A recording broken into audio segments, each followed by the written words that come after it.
Good afternoon, good evening, good morning. Welcome to the Army. Welcome to the West Ham Arsenal match preview. We've got three wonderful guests. We've got a special guest as well at one of those. We're going to start with G. How you doing, G? I'm good, man. I'm really, really good. I mean, no meltdowns over here, despite... We haven't seen the lineups yet. But yeah, I mean, obviously, I'm a lot better than I was at the end of, obviously, the Liverpool game at Anfield. But as you know very well, I tend to not be too active straight after during the game or straight after the full-time whistle, because I like to simmer, reflect, and then be a little bit more vocal once I've kind of calmed down and kind of assessed, the bigger picture. But yeah, I'm good, man. Really busy over here, work, family. I'm in the process of moving home, but got to make time to jump on the stream with my bros, man, and talk Arsenal. Exactly. Brenny, my poor brother, how you doing? Hey, bro, I'm good. You know what? Just to echo what G was saying, yeah, it was like, you know what? I would have been on the review last Sunday, but after what had happened, and I was the same as well. But I've now looked at the positives of last week's result. We're still top. We're still 6 points ahead, regardless of whether City have a game in hand or not. At the end of the day, it's the points on the board that matter. And my daughter, she made a lovely roast, a lamb roast last on Easter Sunday. So I thought, you know what, let me spend time with herself and my son, and take it from there. Exactly. But all good. And awesome. And we've got our special guest, Steve Kay. How you doing, Steve? How you doing, boys? Thanks for having me on. Pleasure to be here. Looking forward to tonight. Talking some Arsenal. And like the boys, still trying to calm down a little bit from the Liverpool game. Bit disappointing. Wasn't happy at the time. We'll see at the end of the season, whether it was a good point or a bad point. But at the moment, I think we can look at it as quite a good point. And we wouldn't have thought where we are now, would we? This time at the beginning of the last season, who would have said we'd be sitting top of the league?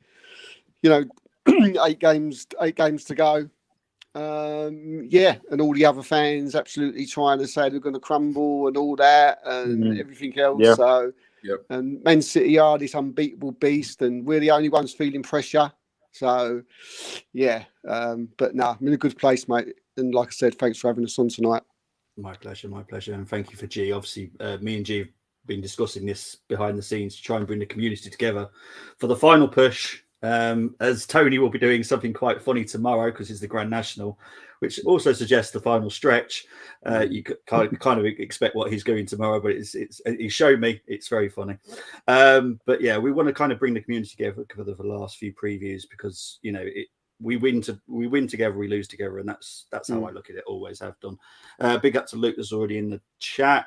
Evening, gents. Luke tries to be quiet during the game and straight after. Can't rule out a meltdown through the next day. Totally get it. A lot of people are like that. But we are obviously facing West Ham on Sunday, and it does affect some of our families as well. So we will get into previous results against West Ham. We've played them 147 times in our history, beat them 72 times, drawn 40, lost 35. The last 9 visits to West Ham's ground.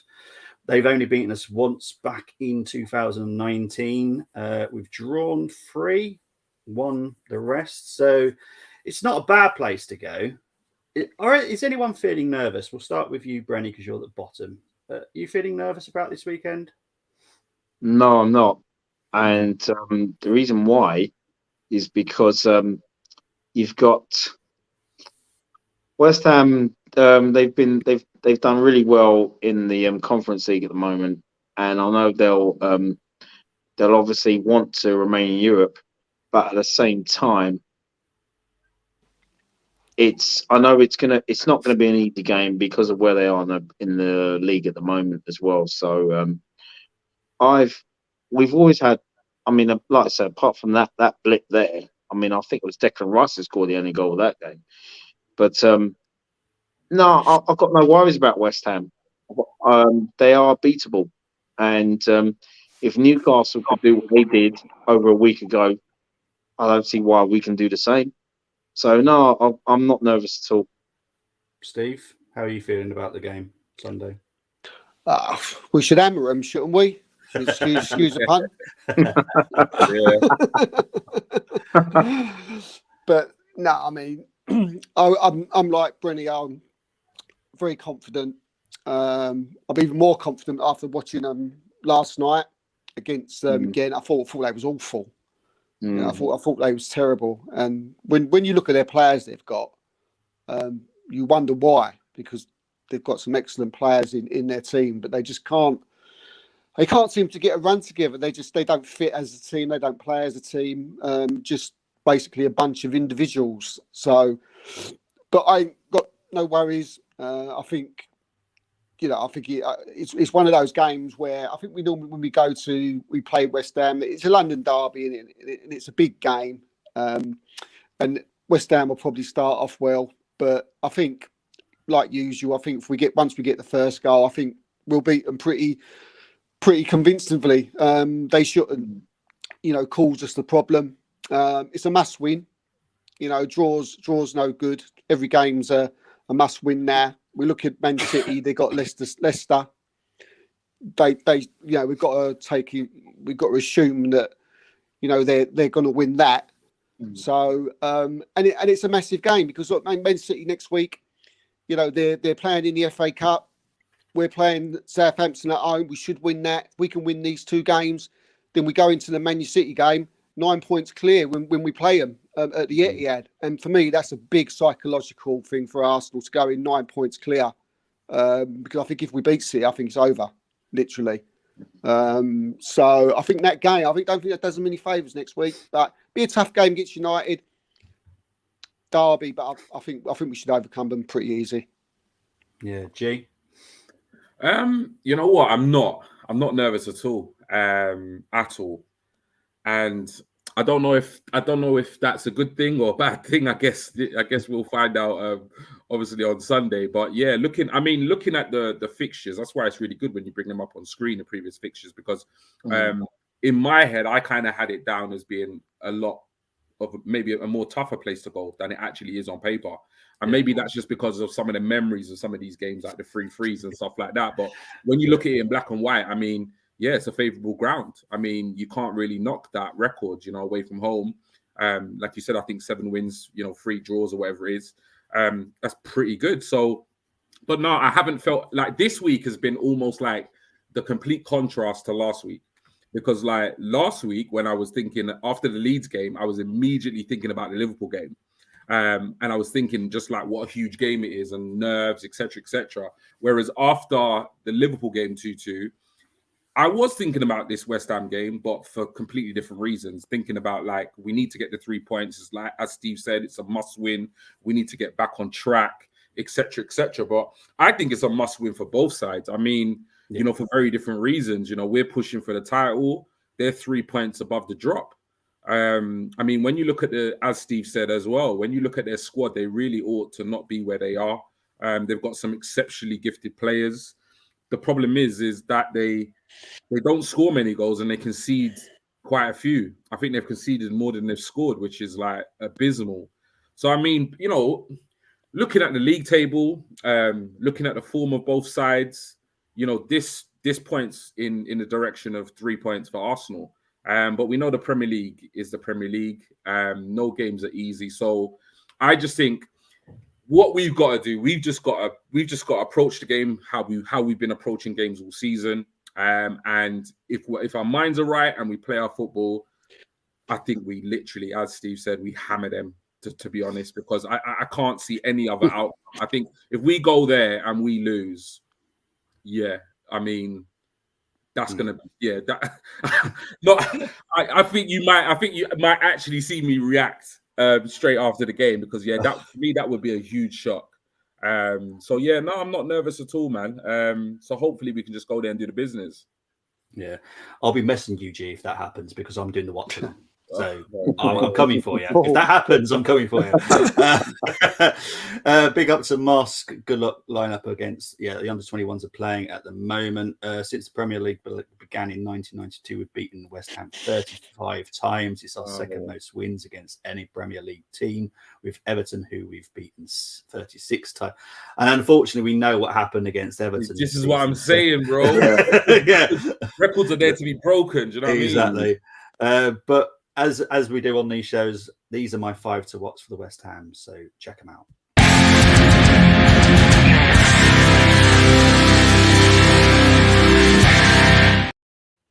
So this possibly might be a future signing at West Ham, at Arsenal. Who knows? They quoted me last night a price of 85 million quid. So if any of us have got 85 million quid, just pass it down to West Ham and they'll give us Declan Rice, according to James and John. Yeah, exactly. But to be fair, and even James and John said this, who are West Ham fans, so they're obviously they're West Ham heads. They've said he's had a bad season this season, and he has had a bad season, but he still looks levels above the other players. His work rate is immense, but he does go missing in some games this season. But I think it's because his head's turned. I think something's happened. You know, there may be a deal in place. Who knows? We'll find out. Lucas Fabianski have had to put in there. There is a thing about ex-Arsenal goalkeepers against us. They seem to have their game of their season and their life. Fabianski, though, to be fair, this season hasn't had the greatest season. Again, the West Ham lads backed me up like last night. Areola's not having the greatest season either. Jared Bowen, again, another person that has only just started to come into form. But yeah, I read this guy. I love this kid, but he's really had a pretty awful season. But he's just started to go into some form now. Mikel Antonio, now he's really had a bad season, but it's his strength that still worries me. No matter what, he's still strong. He might not be able to score, he might not be able to pass, but he's strong. He's physically strong. And there is the comment that someone said last night regarding his theatrics to try and get a penalty. He does that quite well, and he has won some penalties by maybe cheating slightly. And Ben Rama. Now, I like this kid. He's so talented. We had a good discussion about him last night. Talented on the left, but also can play just behind the front too. So they are my 5 to watch. Now, any of those 5, any of you actually concerned about? We'll start with you, G.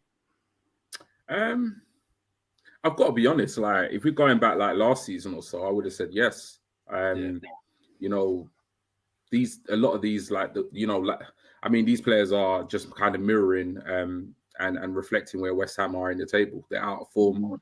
They're not, you know, as we know, a lot of players play off confidence, and West Ham are not doing that, and it just shows because when you look at the stats there, I mean, you know, Mikel Antonio was always a player that I kind of admired. Just the way he plays football. Like you said, you mentioned his kind of physical presence, his physical strength. That was always something we massively struggled with defensively. Not so much now with the likes of Gabriel and Saliba back there, but we were always vulnerable to a strong centre forward. So he used to always kind of give me palpitations, man, when I thought about facing him. And Jared Bowen, I think it was last season or the season before, but yeah, we're talking like, you know, potential England call-ups. You know, even our fan base were like, you know, why we should go for him. Like, he's somebody we should bring to the club. All of a sudden, that noise has just gone. You know, he looked like he was on the verge of joining a big club. Not to say West Ham are not a big club, but like a top 6 side in the Premier League.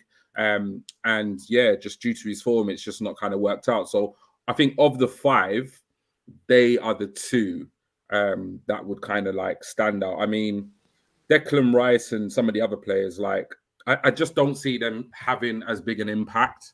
I think if West Ham are going to cause us a problem, they've got to score. And I think if they're going to score, it's likely to be one of those 2 players where their kind of goal threat's going to come from. So yeah, if they're going to beat us, I think they'd have to score, and I think they've got to score a few. Because I back us to get 2, if not 3. So for me, out of the 5, I would say I'm probably most wary or most careful with the forward players. But on a whole, none of the players and the team worry me, to be honest. Steve, what about you, mate? Yeah, it's sort of similar to what G said. I mean, they've got some really good players there. The ones that you mentioned, Rice, can't really worry about him too much because of the position that he plays in. And like you said, he's not really been having a good season. Gerard Bowen, any other season, you know, he would be someone I would worry about. He's an excellent player. He's been linked to Arsenal. He's been linked to Liverpool. He was linked to Manchester United last summer. So he's obviously a lot of quality. He's obviously got a lot of quality. There's a few players who I don't know if they're going to play, who I'd probably be more worried about if they was playing. But no, not really. They're in a really bad place at the moment. I mean, just if I can, I mean, Ben Rama's someone who I think is good on his day. Yeah. I think he could probably cause Ben White some problems. Yeah. I really like him. I think we look at Antonio, whether he'll play or not. As you say, he's a beast. He really is a beast of a footballer. He's got that power. He's shrugging people off the balls. If he's playing, he could cause holding the problem. But if they've got other good players, things can cause some problems. You've got someone who I'm a really big fan of, but he's injured. Is Skamaka. Yeah. He was starting just to really hit some form just before he got the injury. So I think you'll start seeing him the best of him next season. And someone who I don't think will play, probably be on the bench, is Paquetá, who I think is excellent. The Brazilian international. Now he would be someone, but out of the five, probably Bowen. But I see why you picked those five, because those ones I mentioned probably won't be playing, but because of knocks and stuff. But I sort of out of those five, Bowen. Brenny, what about you, mate? No, got no worries about any of them. Mr. Confident down there. You know what it is? It's to do with that C word, and that C word is confidence. Yeah. They're quality players, no doubt about it. But when you're having a season like they're having, it's very. I find it's very. We've all played football. It's very hard to get that, feeling back right now in this moment in time. And I know they didn't play well against Genk. I didn't see the highlights, but against Newcastle, I saw most of the second half of that game, and I was like, wow. They were so poor. They were awful. I'm not knocking Newcastle because they did what they had to do, but I'm looking at that game thinking, wow, where are they going to get the confidence to get that? And then I never saw any of the highlights when they played Fulham, and I know they got a 1-0 win, and yeah, it's 3 points, but I'm looking at it thinking, you know what? I'm not worried about these guys. If this was 2 years ago, I would be worried, because I'll come back to the word confidence again. They were in a better position, and they were beaten. They were picking off teams. They were playing well, and they got themselves European football. So it's very hard to be at in the bottom 6 or 7, and even though they're fighting for to stave off relegation, it doesn't take one player. It takes a few of them, to basically get them out of that slump. You know what I mean? So I've got no worries at all with those players. Mr. Confident down there. Hey, Mr. Confident. Well, this is what I was talking to James and John last night on the preview lounge, and they said they performed better against Newcastle than they did against Fulham when they got the 1-0 win. Wow. Now, I did the watch along for the West Ham Newcastle. It was painful because I'm family West Ham, so it's horrible to see the team that Granddad supported and it's getting them battered, and they were absolutely hammered. But James and John said that was a better performance than the Fulham win. I'm like, how bad did you play on Saturday? Because I watched the game last night. They were awful in that. Yeah. And so that's 3 games in a row. They've just been awful. Yeah. And I was calling out David Moyes out last week. I was like, he needs to go. And even they are, to be fair. But they think it's all to do with money. But there is one more West Ham fan that I have spoke to. and he gave me a different lineup. He thinks they might go 4-4-2 against us, and they have done that occasionally this season. And there is a player that Steve mentioned that could line up against us. Now, I'm going to have to go full screen because I can't see it. We've got Fabianski in goal, Kera, Ogbonna, the person I'm not going to mention, number 4. You got Cresswell at left back, Souček, Rice, Bowen, Benrahma, Antonio, and Danny Ings.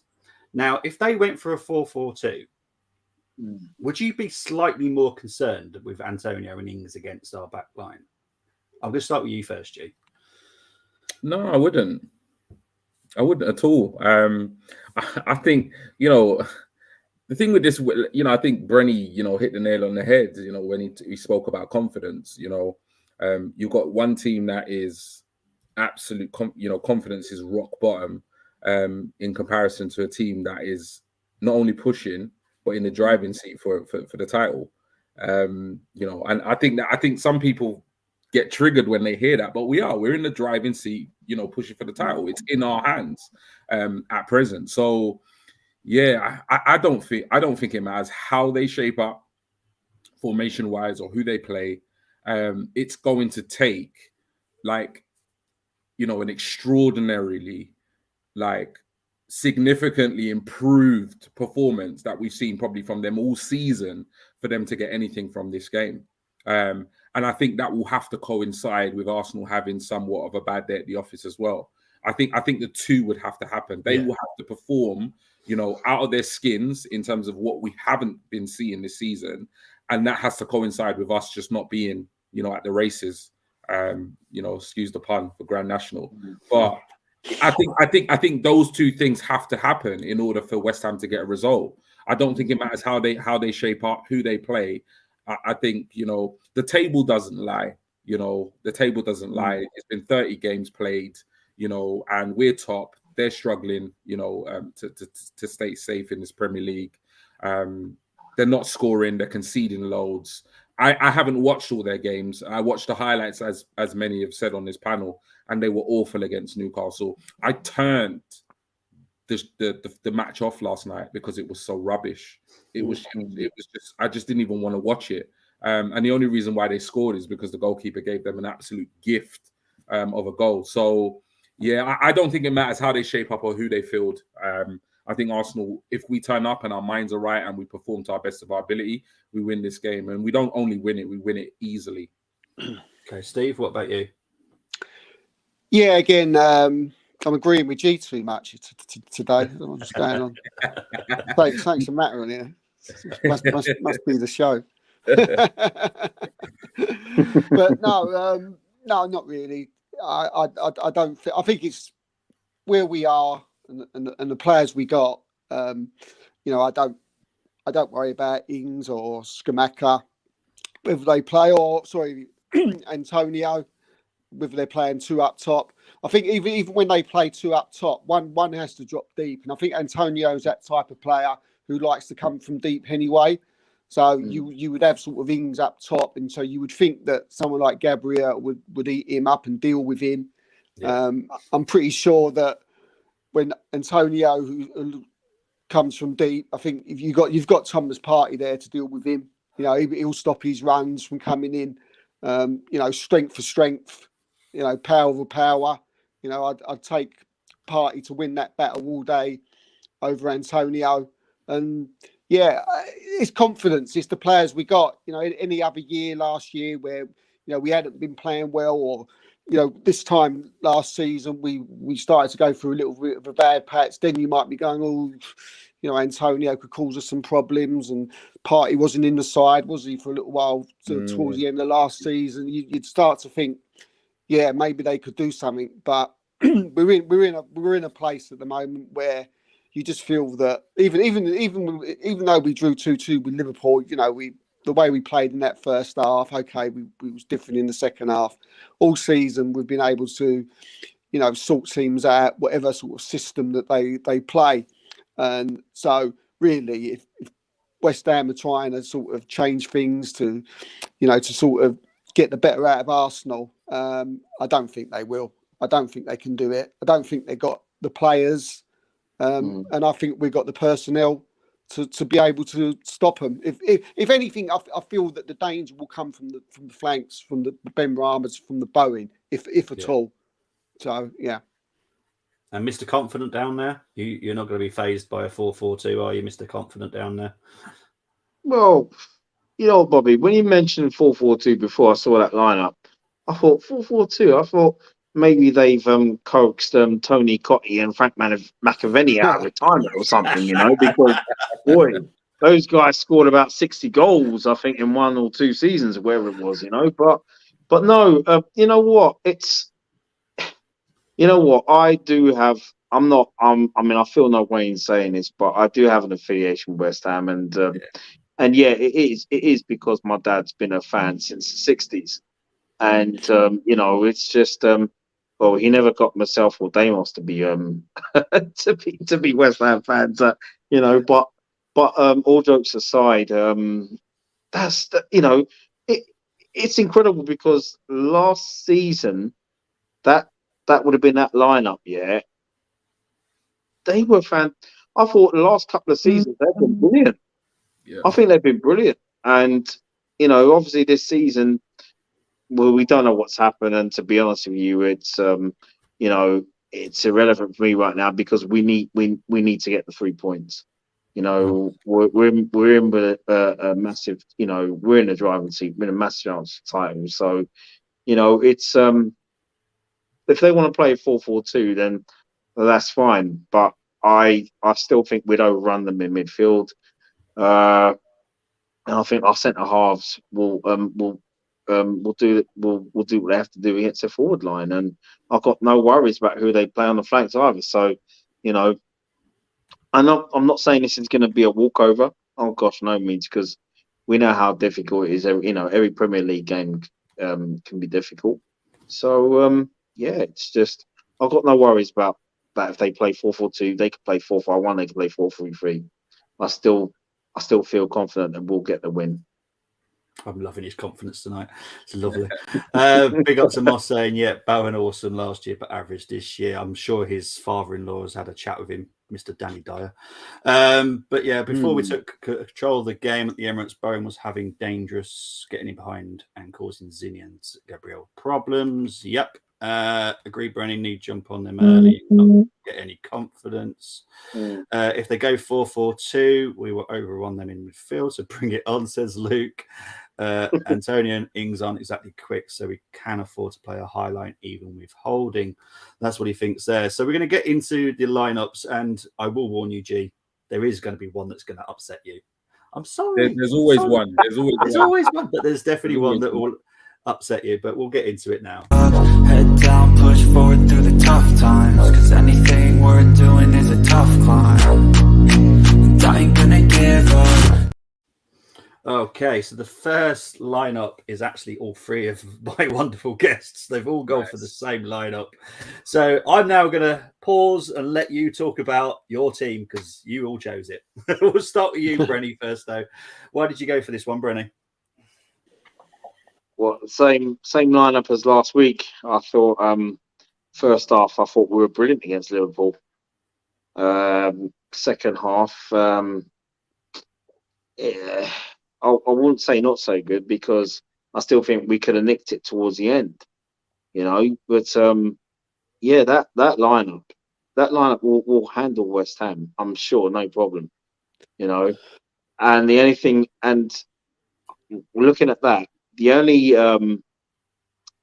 if we were to say not get a result at the weekend, it would be not down to West Ham. It would be down, you know, because we'd be beating ourselves as far as I'm concerned. You know, if we have the same first half that we did last week, and we have the second half, and we have a second half like that, got no worries with that lineup, no worries at all. And also the fact that Eddie Nketiah, he's back in the squad. Yes. I read today that he'll be back in the squad. So even though I still think he can make a good impression, you know, from the bench. I'm just looking at Jesus now as say, you know what, he's looking fresh. I thought he was brilliant last week at Anfield. And if there's a man to carry us right now, even though he had that layoff, it's Gabriel Jesus. You know, yeah, we could say Saka, we could say Odegaard, Martinelli, but those three have been brilliant for us all season. But I just look, you know, if you want to get over that line, I think with Jesus back, he's been a breath of fresh air as far as I'm concerned. And long may he continue his scoring run on Sunday. Exactly. Steve, obviously you went for this team. Any reasons Yeah. why you went for the same team as Liverpool? No, not really. I mean, I think the team picks itself. Obviously, apart from Holding, you know, we'd all prefer that Saliba was there. But no, as I said, this is the team that, well, I hope Saliba's back, but you know, this might be the team we're going to have to go with for quite a while now. And all season they have, you know, really they haven't let us down all season. You know, the game against Manchester United where we got beat, we should have won. There was the game against Everton. You know, that was like the manager bounce, you could call it, just a one-off. And obviously we got beat by the champions. But no, this team is I'm quite happy to pick this team. Could you change anything? Not really. I mean, Martinelli with Trossard, you could do that, but Martinelli, you know, first half against Liverpool, I thought was absolutely outstanding. You know, it will scare the life out of anyone. You know, whether he's up against Kufal or Kiha, if that's how you pronounce it, I think you give him a torrid time. So, and yeah, I mean, I can only echo what Brenny says about, you know, Gabriel Jesus. I mean, for what we paid for him and what he's done for us this season. I mean, I don't think I've ever seen a player who's been out for that length of time, who's come back and made an instant sort of impact instantly. It normally takes you a game or two. 100%. It might take you 3 or 4 games. I mean, he come on the second half against Fulham, looked like he'd never been away. Looked like our best player on the pitch. And I was like, wow. You know, that just tells you something. The guy's like superhuman. So he is a massive plus. You know, it's going to take us through hopefully to win the title. But no, I'm not. I'm fine with that. I'm even fine with Holding, to be honest with you. You know, he hasn't really let us down. Really, okay, there was the penalty decision against Liverpool. Maybe I'm not even sure it was a penalty, to be truthful. That one against Salah, but I thought it was a bit harsh.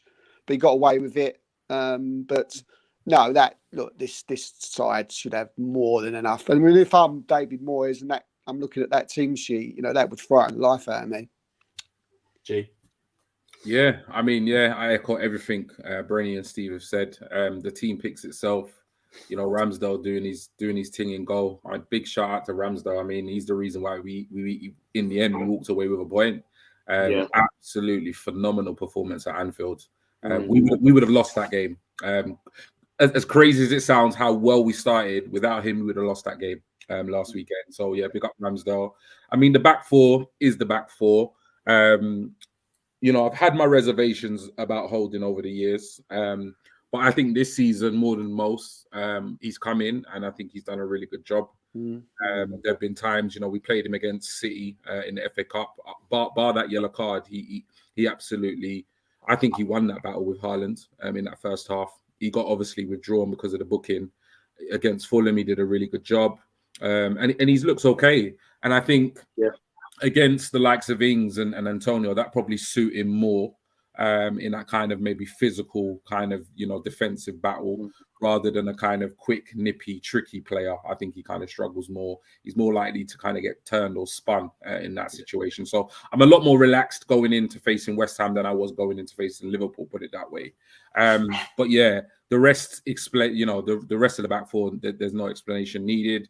The midfield has been absolutely phenomenal all season. Nothing more to be said there. And obviously the front three. I mean, with the front three, like I went for Trossard against Liverpool as the player I would have picked over Martinelli. And that's just, it was just a personal preference for that game. I don't think Trossard has put a foot wrong since he joined the club. But we have, at the moment, we're just blessed to have so many good forward players. So it's like somebody has to sit on the bench. But Martinelli, like Steve said, he had a phenomenal first half. He scored a goal and assisted another. And like Brenny and Steve have said, Jesus has come back. You know, when I first saw that we'd made a documentary about Jesus' injury, a little part of me thought, you know what, there's a bit of a break in football, international football, and a little part of me thought, okay, I've got something to watch. But I thought, like, it's a little bit cringe, you know, like, why are we making? It just seems like we're just making documentaries for making documentaries. But I watched it, I loved it, and the way he's come back, yeah, you can see why they turn it into a documentary, because the guy is just unreal. Like, you know, I think it would be hard to find, you know, a situation where a player has, like Steve said, gone away for that length of time and come in and just looked so ready. Like, it's just insane. I think the only thing you will notice is in the latter stages of the game, he looked slightly fatigued, but in the initial, like him starting the match, yeah, it's like he just gone on vacation and just come back, you know. So yeah, it's nuts, man. I think I'm not sure who said it, Brenny or Steve, but yeah, I think Moyes and the West Ham team will be absolutely crapping it coming up against this team. This team is absolutely flying. You know, there's a reason why they're top of the league, and I think our offensive players are going to cause their defense all sorts of chaos. Yeah, Like this match, honestly, I will be gobsmacked if we don't get a couple of goals, honestly, because our front four are that good. I think they're just gonna find the hole so easily against this West Ham side that defensively are so poor. So yeah, man, that's the team, and I'll be shocked if that's not the team that Mikel Arteta puts out. Right, so now you see G's happy face because this is his team. Now we're going to go into the five that. There's people that might not happy. People just do this to annoy me, you know, I swear. Right, so King has gone for a difference, and he did explain why he's gone for Raw Waters. He's not confident. If Saliba's not back for the Man City game, he feels that Raw Water needs to get some experience now in case we need him for the City game, which I do get. And I think, you know how much I love the under-21s, and I'm sure he'll be able to do this. But I don't know if he's playing for the under-21s tonight, so that could be a bit of an issue. So he's gone for Raw Waters, Ben White at right centre-back, Gabriel Sinchenko party, Jorginho's in for Xhaka. He's felt that Xhaka hasn't had his greatest couple of games, and you know, this is why I do it. It's up to people's opinions, and everyone has a different opinion.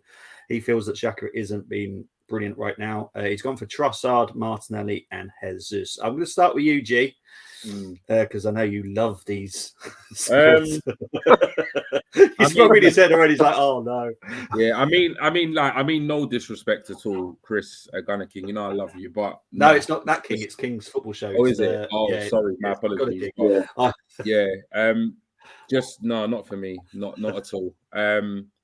First thing I will say is the main reason why is we're in the business end of the season, and there is no way or chance in hell that we're going to start Waters unless we have to, unless there are injuries to the point where Ben White's out, Tommy's out, you know, Holding's out. Waters is not going to get any. He might get a place on the bench for experience, but there is no way he's getting on the pitch. As good as he might be, for me, it's just not going to happen. I think it would be a huge risk, even though West Ham are playing the way they're playing, for him to start.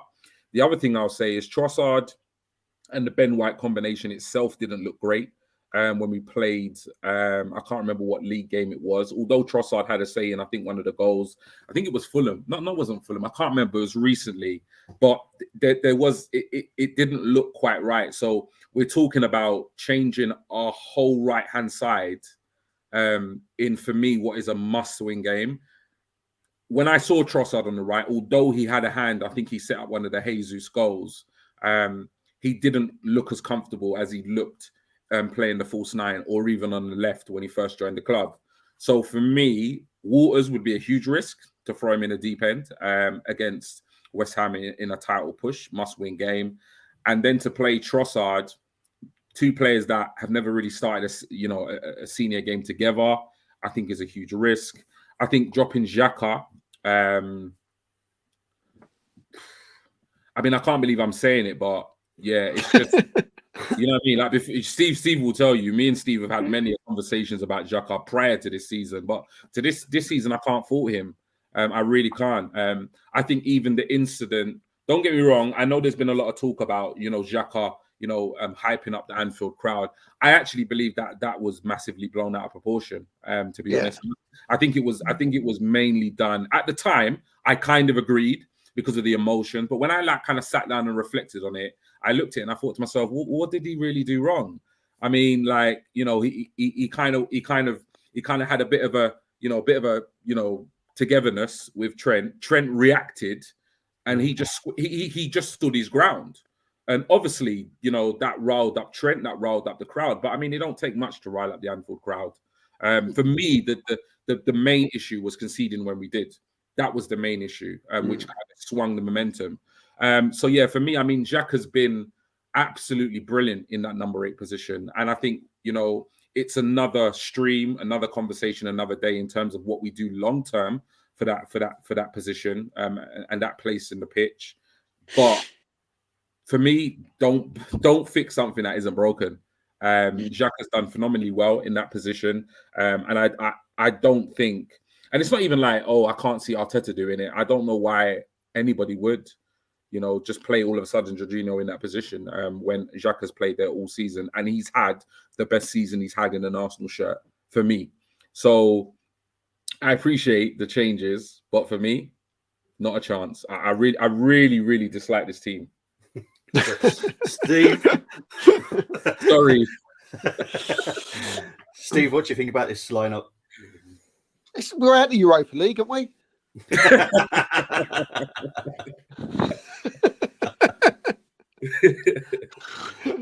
No, look, one thing I will say, I mean, when I see Raul Walters in there, I did have a little smile to myself because he is a quality player. He is going to be some player for Arsenal in the future, and I think he come into the first team against Crystal Palace when we won 4-1.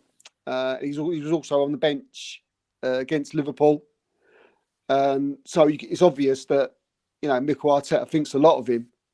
So yeah, I think he's someone who eventually, and he's very versatile as well. He can play, as a centre back. He can play as a right back. Mikel Arteta, he's been at City. He's learnt off Pep as well as Wenger. That's Pep's thing with Manchester City, wasn't it? Players who can play in different positions. So I think Raul Walters is someone we're going to see a lot of in the future. So I could see the thinking from is it King? I can definitely see his thinking there. Yeah. But like G said, if it's not broken, why fix it? There's no need to. We've got nine cup finals now for me. So unless there's an injury, you don't change it. You don't change anything. This for me would be that you play the same team as you do every single week. Unless there's an injury. Jorginho with Xhaka there. Again, G said it all. Xhaka's had a absolutely outstanding season. I've liked Xhaka for a long while. As G knows. Even when he was getting all the stick. I was someone who said, no, he's in the wrong position. You've got to watch what he does when he does go forward. You've got to just please watch him, please watch. Wenger was someone who said he's a number 8. He's a number 8. He plays number 8 for Switzerland. He does it. Mm-hmm. But they asked for Arsenal, he never did that. But ever since he's been in that number 8 over the last probably 2 seasons, since Arteta's been there, he's arguably been one of our best players, and I don't think anybody can doubt that. But I still think what you do still get those Xhaka haters there who, when he does have that one bad game, you're like, oh, Xhaka should be dropped for the next 6. Yeah. They're sort of they're looking for that pass in the 20th minute, 30th second where they can get on Twitter and write it down. Did you see that pass that went off straight? So don't. If it's not broken, don't fix it. Xhaka starts, and you got to play Saka, ain't you? I mean, how can you not have Saka in the team? I mean, that's like, Yeah, no, that he's been our best player all season, and if West Ham went out there and they see Bukayo Saka not on the team sheet and sitting on the bench, that's only going to give them confidence, you know. So Trossard can play out there. It took him a while to get in the game. I think it was against the last home game, but he did well in the end as he grew into it. He got his assist, but yeah, Trossard, but. Trossard's been amazing. You know, he can play left, he can play down the centre, he can play right. He's been incredible for us and not let us down. And at 27 million, bargain buy, probably one of the buys of the season when you think about it. But no, you've got to play Saka and yeah. I mean, I can see he's thinking with the backs and Rail Waters, but. Nah, sorry, not for me. Not a big fan of that team either. I'm sorry. No, that's fine. Brenny, it's going to be the same again, is it? You're not happy with that team? Nah, that I wouldn't play that team on Sunday, not at all. But if this was a year from now, I would have said, yeah, I'll go with that. And the reason being is because we're going to be in the Champions League next season. I mean, it'd be amazing if we're not, you know, let alone win the league title. I will look at it. I would choose this side if we had lost the first leg a year from now. If we'd have lost the first leg of the quarterfinals to whoever, 1-0, 2-1, and then you think, okay, you know what? Saka worked his nuts off. We're going to rest him. And I feel that Trossard will do the job against West Ham. Or it'd be a case of, oh, Saliba, he's worked hard, but we got to rest him because we need him for the second leg. You know, regardless of where we are on the league table a year from now. And Waters, if we're saying we're fighting again for the title next season, I think he would have a good game because I've found over the years, whenever we brought in youngsters, you know, when we've gone for the title, they've actually done a lot better than we thought. Stephen Hughes, the biggest example. Yes. When Stephen Hughes came into that side back in the late 90s, and I thought, wow, he's brilliant. You know, he got a few goals, some assists, and he deservedly got his league medal in '98. So I wouldn't play that side on Sunday, but a year from now I would, if we were to get so far in the Champions League, because that's the side. You know, basically that's the side you play if you had Bayern Munich, Real Madrid, Barcelona, AC Milan, Napoli. You know, and you're either 1-0 down, you're 2-1 down, you think, yeah, rest certain players, but still play a side that's capable of getting a result that will keep us in a title hunt. So yeah, but a year from now, yes, not now. Fair enough. Well, we'll move on to squad 3. This was chosen by Ben, Carlos, and Albert. They brought in Tierney, taken out Xhaka again, and put Zinchenko there. Saka's back in there, though. We'll start with you, Brenny. How's this lineup for you with Zinchenko playing the Xhaka role? No, Zinchenko would have to go in. As much as I love Tierney, Zinchenko would have to be left back for me. Xhaka would have to come in. Xhaka, Partey, and Odegaard, they have this understanding. They've had it all season.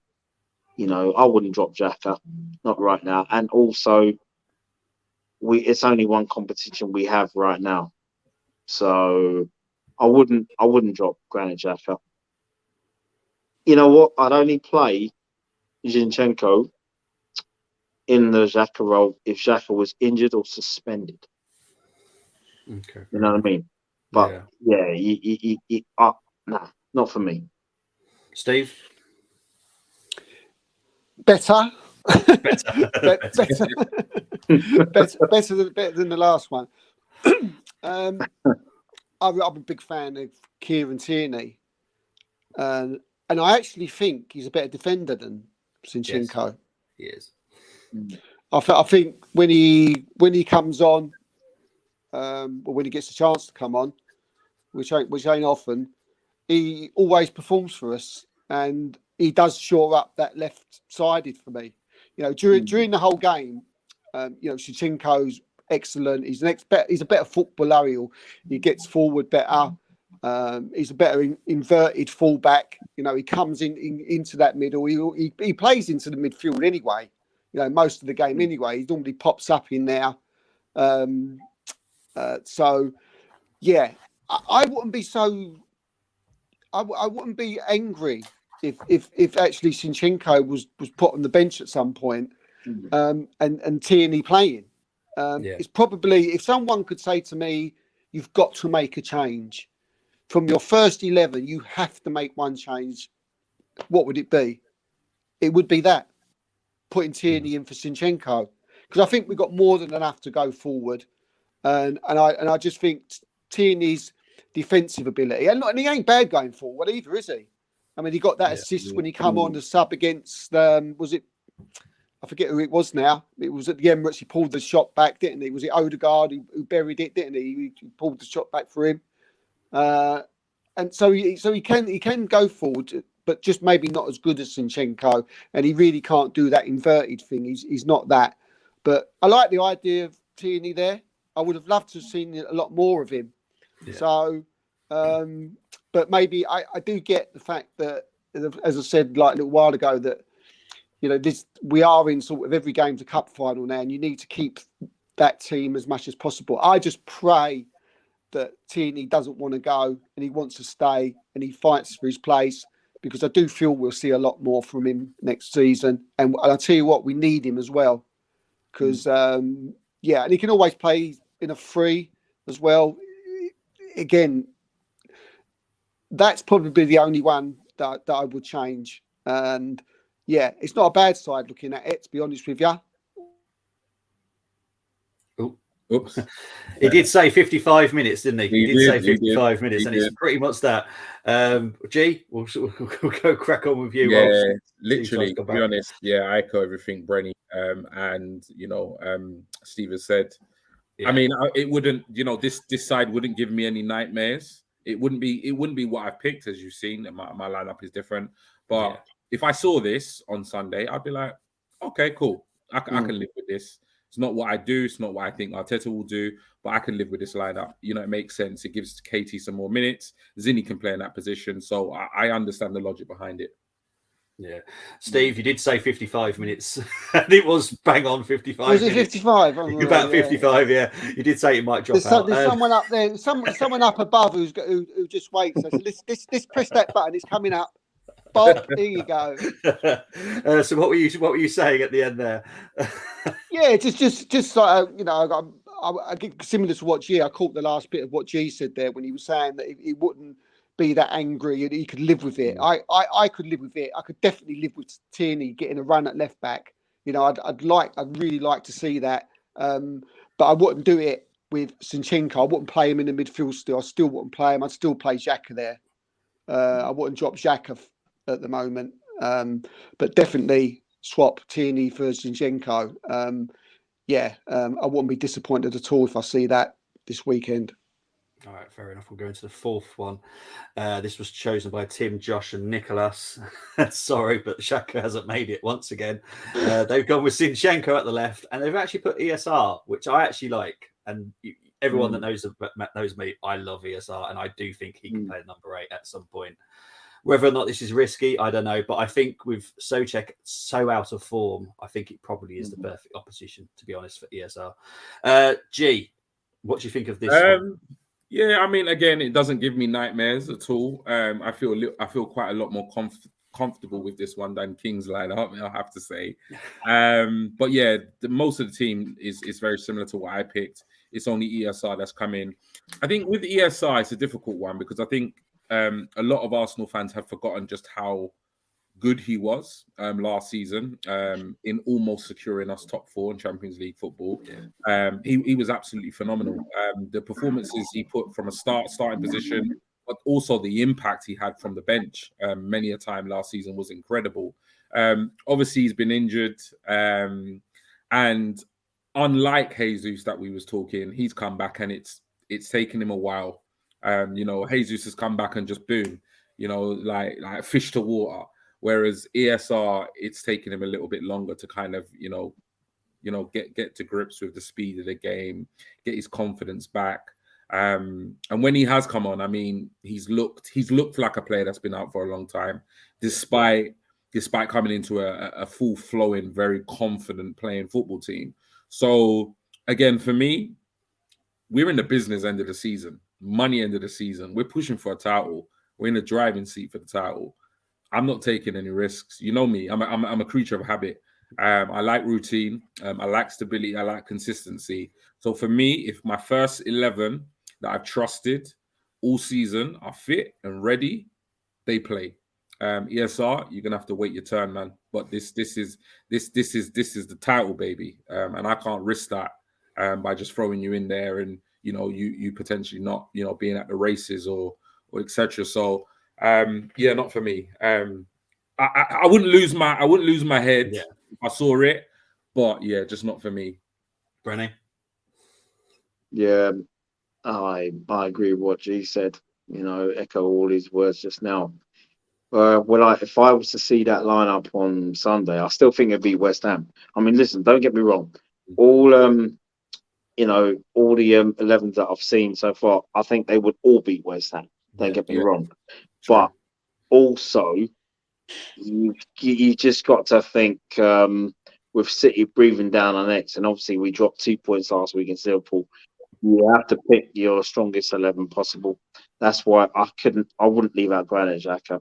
No way, you know. And I just feel that with Emile Smith Rowe, I mean, I rate him. I like the kid, but it's just you know, it's not enough game time for him, and he hasn't had enough game time this season, obviously with injuries and everything else.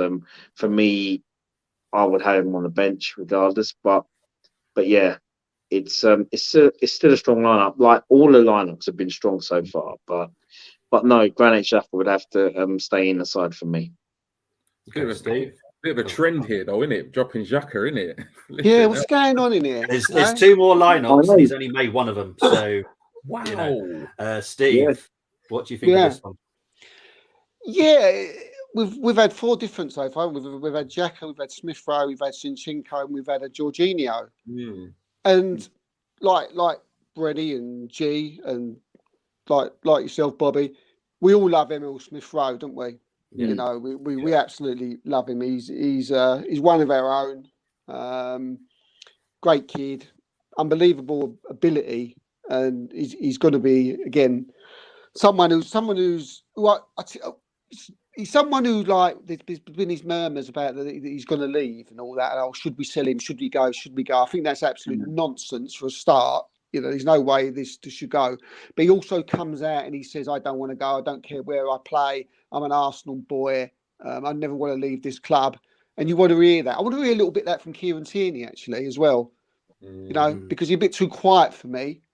You know, I want him to be a little bit more, you know, in tune with the boys. He seems a little bit left out. But anyway, going back to Emile Smith Rowe, saying all those good things about him, this team would probably make me feel the most uncomfortable out of all the teams that I've seen so far.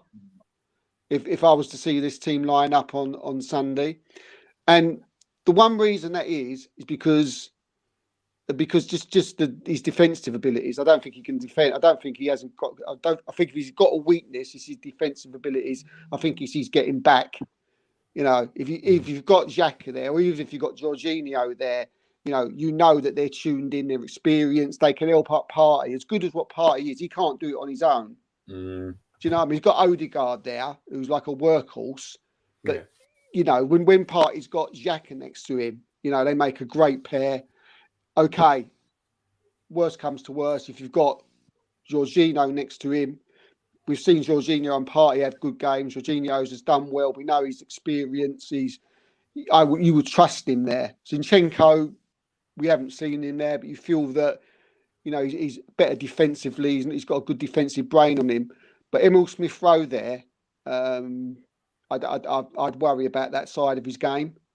and that would make me worry more, going into the game.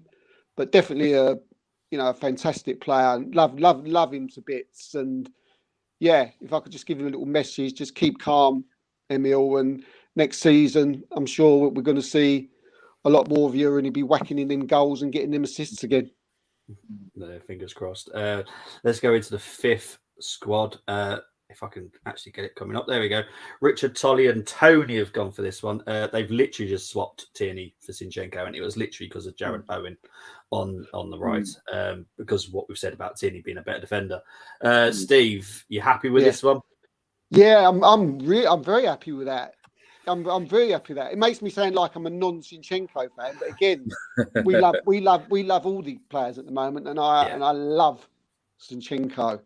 But yeah, Kieran Tierney there definitely shore us up defensively. Great point about Bowen. We've seen Zinchenko get caught a couple of times against Fulham, I think it was, and against Bournemouth. Right from the kickoffs, ball played over the top. Zinchenko decides to go forward instead of sort of thinking and going back. It was like a mirror, a carbon copy both times. Literally from the kickoff. And Zinchenko losing his man, and that could have cost us. Kieran Tierney would never have ever have done that.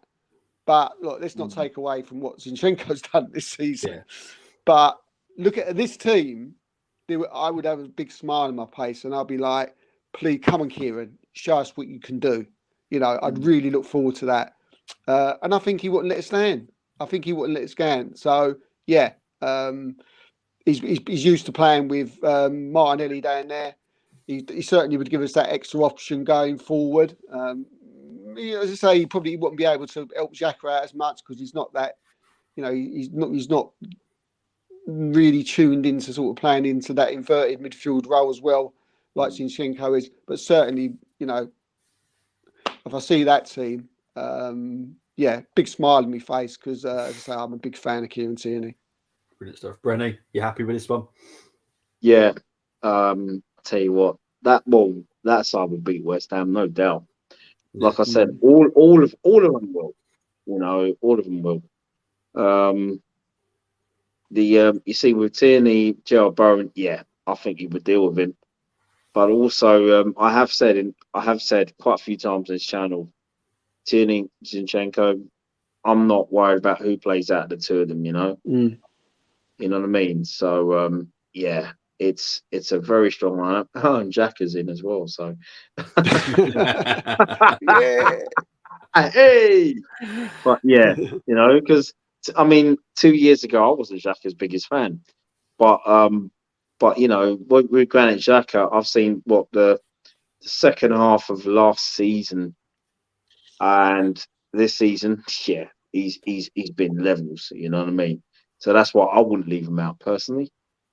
But Tierney, Zinchenko, I get the whole Gerard Bowen because I know I said earlier on I'm not worried about any of those like 5 players, but if there was one person who is a match winner for West Ham, it's Gerard Bowen. So I totally get that, and strong lineup. Okay, G, this is the last one you'll be happy with because the next one will give you hot sweats, mate. Yeah, this one, happy days, man. If I see this at 1 p.m. on Sunday when they release the 11 that Arteta's gone with, then happy days, man. Bring it on, 3 points. I wouldn't have any complaints whatsoever. Okay, now we're getting ready for some complaints because I guarantee he's going to complain. We've got a 3-4-3 again. Oh my good grief! Right, big up to Miguel and Jonas for doing this. I asked the people that I asked to do these formations think outside the box, and this is what they came back with. And I was like, oh, geez, I know Geez is going to be so unhappy with this. But it is what it is. This is what they think. And their reason behind it is if they go up with one up front, we've literally cancelled them out and we will probably hit them for 4 or 5. This is what their theory is. What? It is what it is. So we've got Kivior, we've got Gabriel Holding, Zinchenko, Ben White, Partey, Odegaard, Martinelli, Saka, and Jesus. G, take it away. I'm not even sure what to say, man. I mean, it's kind of left me a little bit speechless, if I'm honest, and not for a good reason. Oh, mate, gosh, geez. Basically, almost like a back five against West Ham. Jeez. Yeah, no. Yeah, no. Next. Yeah, just no. Yeah, this is I like this lineup the least. Out of all the Well, I guess that one. I wouldn't be against. I wouldn't. I mean, I wouldn't be completely against seeing Kivior play. You know, if there was an issue with Gabriel. And I think Brenny made a really good point in terms of like experimenting and in terms of you know, rotating sides. And I know Steve made a bit of a joke about the Europa League, but that's where I want to see like kind of more of like kind of Kivior. And I think the only reason why we're seeing Holding at this point in the season is because of the issues with Saliba. Having gone with a system that's worked all season, I mean, don't get me wrong, Arteta has in the past sometimes thrown us a bit of a curveball. And we saw that, I think it was against Villarreal, I think it was, when he kind of went for the whole ESR false nine, you know, business. Yeah. I think he's learned from that. And yeah, if he did anything like this on Sunday, like honestly, yeah. I don't know. I'm struggling with this one. If I'm completely honest, the logic, the rationale behind it, I just don't get it. Sorry, Brenny's face. You did well there. You got man. I tried to say something constructive, but yeah. What this? Yeah, this. I'll be straight up honest, man. It's like I wouldn't play this against West Ham home or away. Yeah. You know what I mean? Oh, man. I wouldn't even play that against Nottingham Forest home or away. You know what I mean? You see with that lineup there, that's the sort of lineup that you would want to play if you're going to the Bernabeu, you're going to the Alliance, you're going, you know, you're going Nou Camp, you're going San Siro, you know what I mean, in the Champions League next season, you know, especially even the knockout stages. If we've already won the first leg and you want to go with wing backs and you want to, you know, just try and get that draw, that's the sort of lineup you go with, in the Champions League from a tactical perspective, you know. Yeah. But no, not against West Ham. No way. You know what I mean? No way. That's nah. I'm sure you can't. You know, I'm not knocking none of the players there because you know, I mean, Kirill. I mean, we need to. You know, he'll feature, I think, a lot more next season. But no, not against West Ham. Come on, Steve. I'm getting heart palpitations here because I keep seeing Antonio Conte sitting in their dugout. Yeah. Fossil football. And just picture that now. That's a scary thought, isn't it? You know, that's a scary thought. But no, what can you say? Is this real? Is this like who is it? Miguel and Jonas? Okay. Yeah. I mean, I like Jakub Kior, the Polish Maldini, which I like to call him. So he's a very good defender. And again, I wouldn't mind seeing him there. I mean, he can play right sided as well. Because he played in, I think he played right sided as centre back for Poland in the international break, if I'm right. So he can play that. He could play him in the two next to Gabriel, really, if anything happened to Holding. But no. I mean, Thomas Partey up there. I mean, he'll be getting dizzy spells up there, wouldn't he? You know, seeing him past that halfway line. You know, anywhere past there. or he'll just keep shooting. Which okay, he's called a couple of bangers, but yeah, I'd rather him not. Be honest with you, but no, I mean you can't play that team against West Ham. You know, Arsenal don't set up like a with like 5 at the back. It's just nah. What can you say? As you say, it's not the players; it's just the system, isn't it? You know, the system there, and Xhaka's not there again, is he? So what's going on, bro? If anything, you're going to put Xhaka in Partey's place because at least he's more of a number 8 than what Partey is. Xhaka's. Yeah, man, Xhaka's copping some stick in it, like boy. To be honest, Is every single person I've spoke to who have dropped Xhaka, it wasn't down to bad form. It was just they're looking at different things, and I think a lot of the people I speak to, they all work within the football industry, and they all like you don't want players coming in so cold. Like if we have a big injury or a big suspension, some of these players will have to come in so cold because they haven't hardly played. And I think that's where they're trying to like think a little bit outside the box.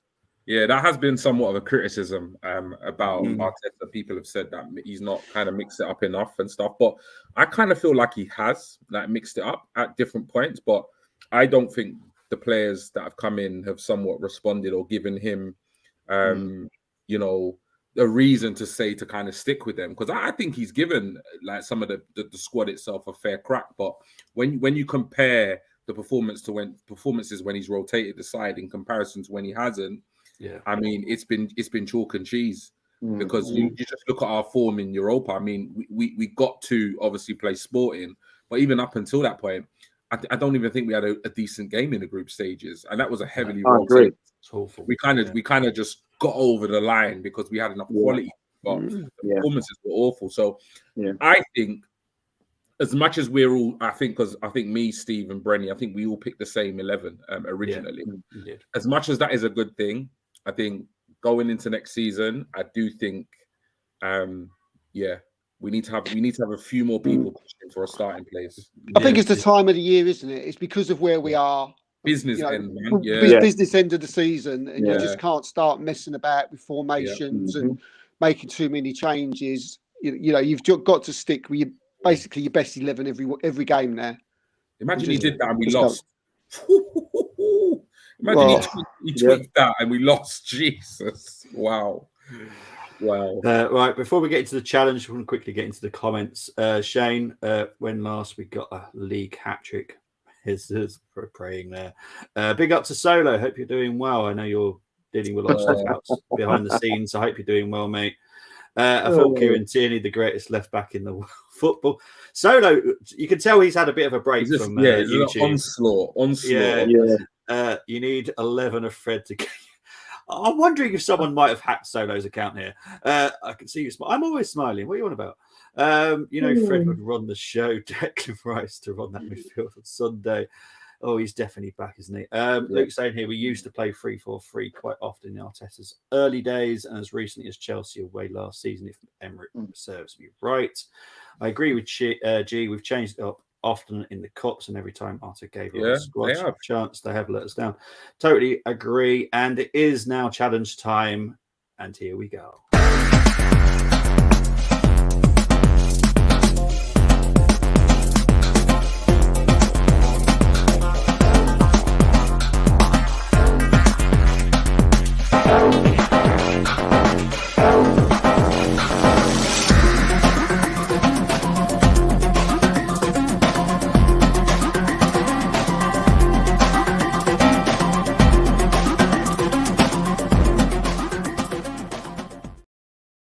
Okay, so it's 5 from West Ham, 6 from the Arsenal. You have to go with the home team's formation.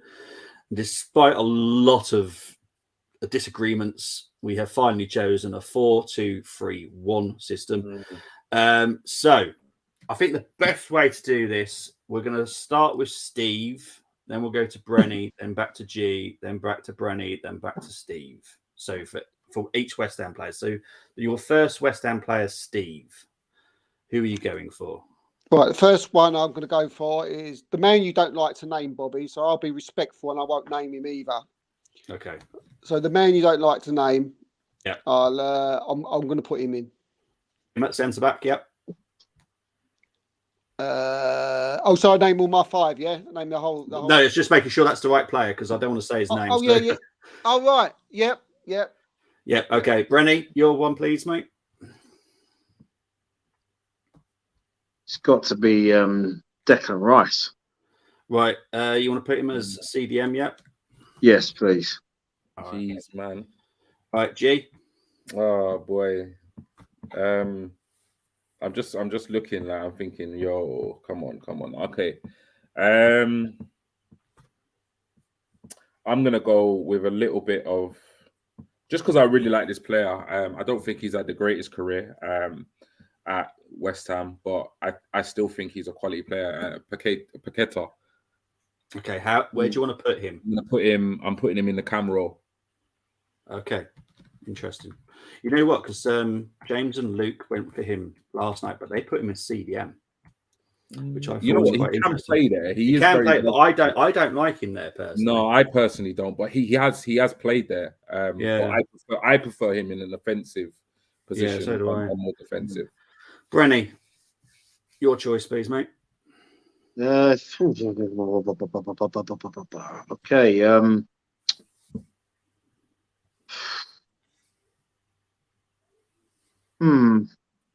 It's difficult, man. It is. It is for real.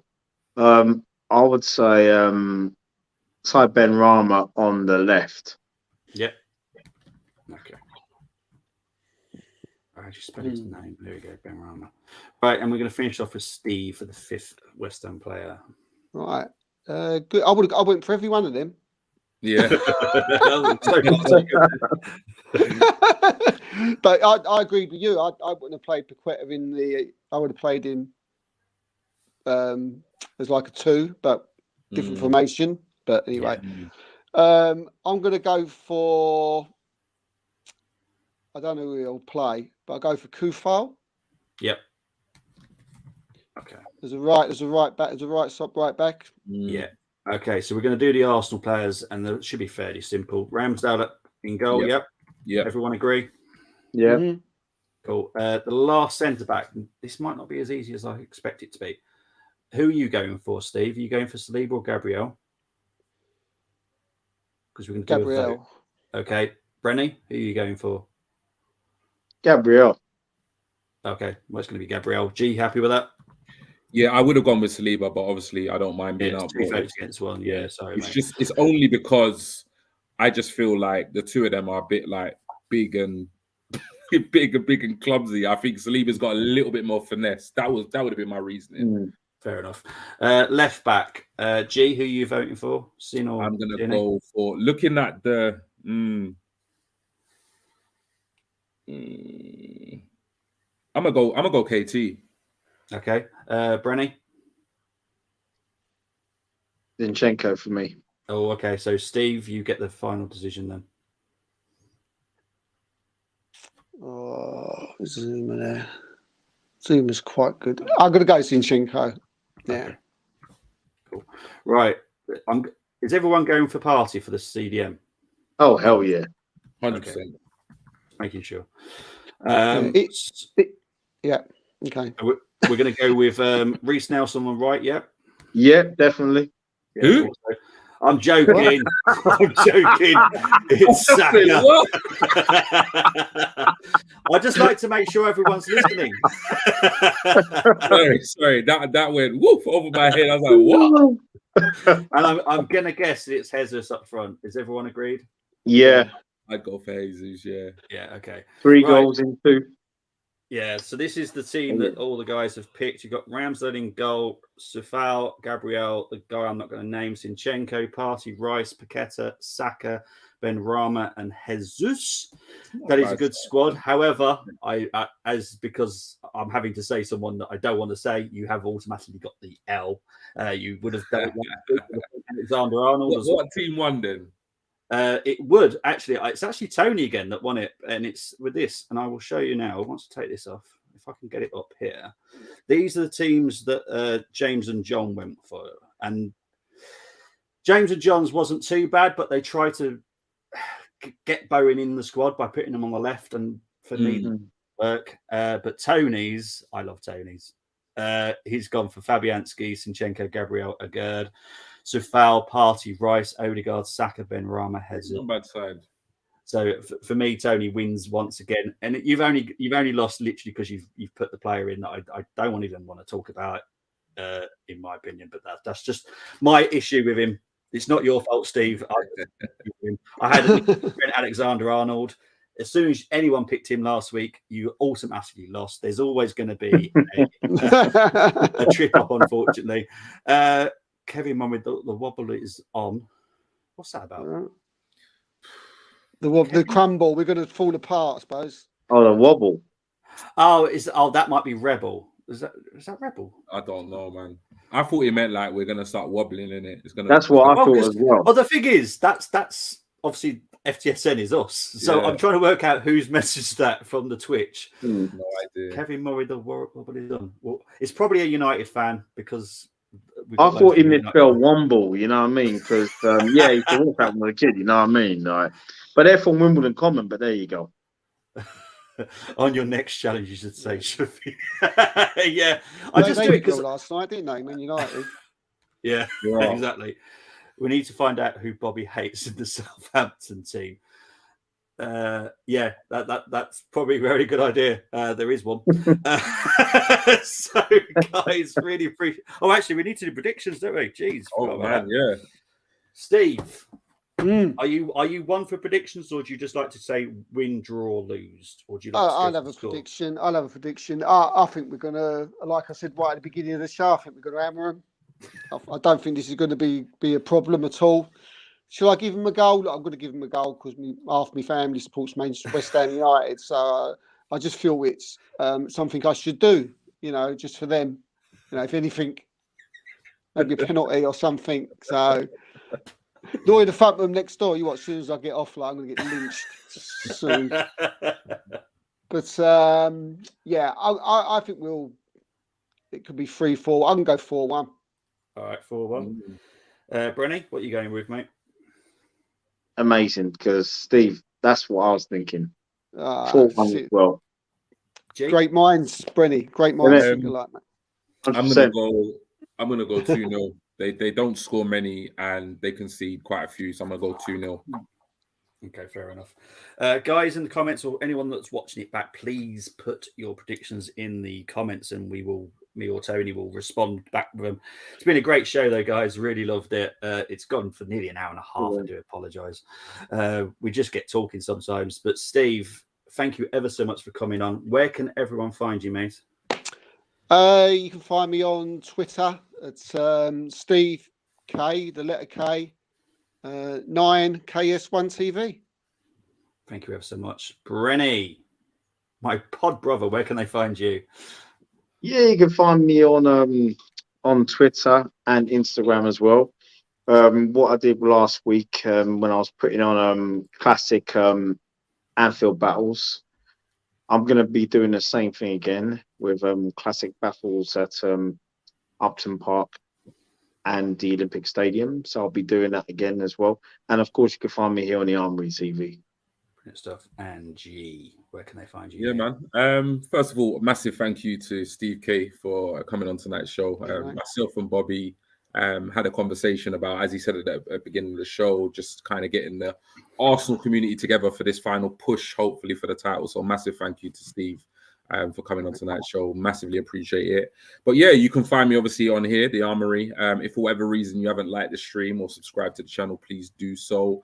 But yeah, the handle's on the screen. Twitter is where I do most of my interacting. And that's at G Talks Arsenal. Brilliant stuff. You'll find me, what day are we on? Friday.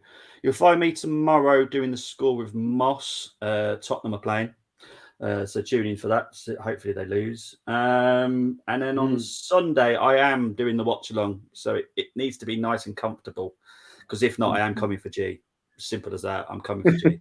But hopefully, I'll be back next week, but I don't think there's a Southampton preview lounge because I can't find a Southampton fan, unfortunately. They just don't seem to be existing at the moment. But guys, really appreciate it as always. And before we wrap it up, it's always, come on, you Gunners. Yeah, man. Just do us proud this weekend. But take Come care, on, you everyone. Bye-bye. Okay.